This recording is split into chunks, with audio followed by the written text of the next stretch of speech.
தமிழக வெற்றிக் கழகத் தலைவர் விஜய் வரும் சட்டமன்றத் தேர்தலில் முதலமைச்சராக வேண்டுமென ரத்தினகிரி பாலமுருகன் சுவாமி திருக்கோவிலில் சோளிங்கர் நகர செயலாளர் எழிலரசன் முட்டிப்போட்டு படியாத்திரை வேண்டுதலை செய்தார்.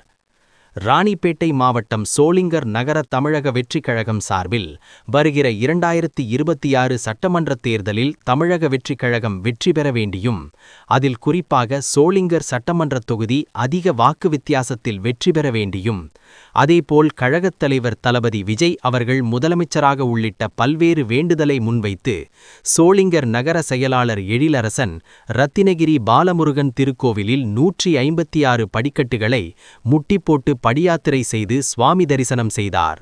இதில் கட்சி நிர்வாகிகள் பலர் உடனிருந்தனர். 26 தேர்தலில் தமிழக வெற்றி கழகம் முதல் தேர்தலை சந்திக்குது. அதில் சோளிங்கர் சட்டமன்ற தொகுதியில் தமிழக வெற்றி கழகம் சார்பாக யார் நின்னாலும் வெற்றி பெற வேண்டியும், 2026 தளபதி முதலமைச்சராக வேண்டியும் முட்டிப்படி பாத யாத்திரையை